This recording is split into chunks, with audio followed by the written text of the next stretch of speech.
오늘 작전주는 이 효성그룹 이야기를 해보려고 합니다. 이번 주 금요일입니다. 지금 효성그룹이 임시주총이 잡혀져 있거든요. 자, 왜냐? 인적 분할, 기업 분할을 하기 위해서라고 합니다. 실질적으로 관련해서 이제 작전주는 저는 효성 첨단 소재를 뽑았는데 여러분들 효성 관련한 종목들 이래저래 많이 좀 만지시잖아요. 효성 중공업도 인기가 있었고 효성 TNC도 있었고 이 시간에는 효성 쪽에 관한 좀 정보 좀 익히시고 관련해서 투자 종목도 선택해보는 그런 기회를 가지면 좋을 것 같습니다. 고 조성래 회장 이제 돌아가시면서 삼형제가 있지 않습니까? 이 삼형제의 뭐 약간 유산 다툼 뭐 이런 게 잠깐 나왔는데 어찌됐건 이제 해결은 된 것 같습니다. 자, 그래서 효성이 이제 본격적으로 큰아들과 셋째 아들로 나뉘게 됩니다. 이제 둘째 아들인 조현문 씨 같은 경우에는 현재로서는 잠깐 좀 빠져 있으니까 이제 두 인물로 나뉘게 되는데 자, 7월에 존속회사가 주효성으로 남고요. 여기에서 HS 효성이라는 쪽으로 인적 분할을 하면서 양대 축으로 나뉘어지게 될 것 같습니다. 그림을 보면서 기존의 효성과 앞으로 이제 7월 이후로 바뀌게 될 두 개의 효성을 함께 보도록 할 텐데요. 원래 효성 같은 경우는 이제 주 효성이 지주회사격으로 있고 그 밑에 뭐 유명한 회사 몇 개만 좀 봤습니다. 효성 TNC, 효성 첨단 소재, 효성화학, 효성중공업.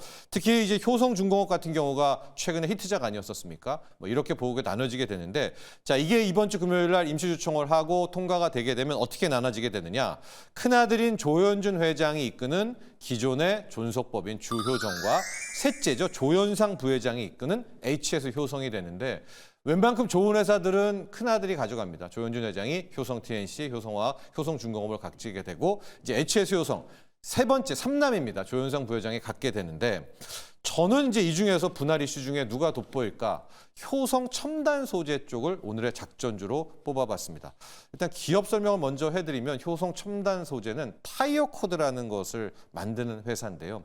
타이어 보강제다 뭐 이렇게 이해를 하시면 될 것 같은데 이 타이어 코드 같은 경우에는 효성 첨단 소재를 현재 따라올 곳이 별로 없습니다. 이 타이어 코드의 점유율이 세계적으로 절반 50%가 넘고 특히 폴리에스터 타이어 코드는 거의 뭐 타의 추종을 불허하는 이걸로 이제 먹고 살았던 기업이 효성 첨단 소재이고요.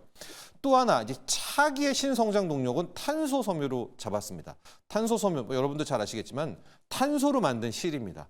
이게 무게는 강철보다 4분의 1, 5분의 1 가벼운데 이 인장력, 땡기는 힘은 거의 10배 이상이 더 강하기 때문에 이 탄소 섬유 이야기를 참 많이 하죠.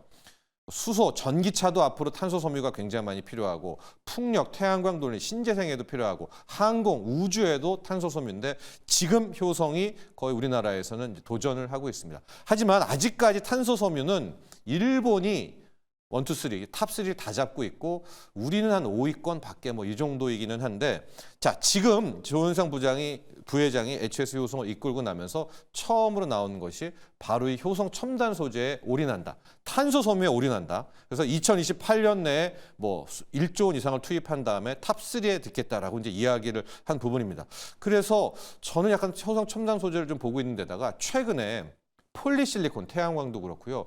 중국의 제조 공장들이 속속속 문을 닫거나 약간 멈칫하고 있거든요. 그러니까 탄소 섬유 쪽 혹은 이제 화학 소재 쪽에서도 어제도 화학이 좀 반응을 했던 게 중국 쪽의 저가 공략이 이제 많이 떨어졌습니다. 그래서 저는 그런 반사 효과도 함께 이 효성 첨단 소재가 받을 수 있겠다라고 보고 있고 저 지분 구조상에서 하나를 보게 되면 이제 상속을 이루어지면 상속세를 내야 되잖아요. 하고 이것저것 뭐 지분도 팔고 그래야 되는데 효성 첨단 소재는 지금 깔끔합니다. 저 조현상 부회장이 자기 돈까지 넣어가지고 저 효성 첨단 소재 지분을 22% 정도를 완전히 구축을 했고 또 하나 상속세 문제도 거의 없는 부분이 원래 조현상 부회장이 효성중공업 지분을 한 4%, 5% 정도가 갖고 있었거든요.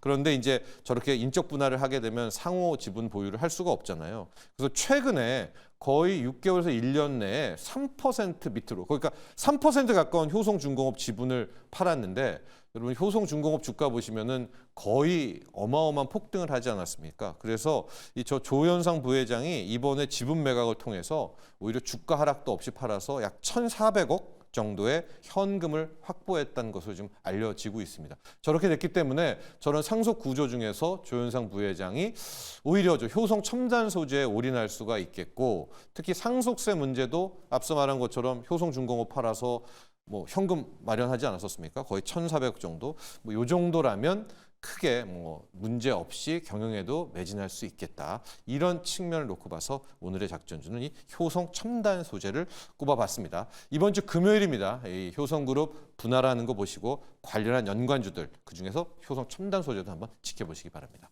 자, 이제 자연스럽게 시초가 공략주로 또 넘어가 보도록 하겠습니다.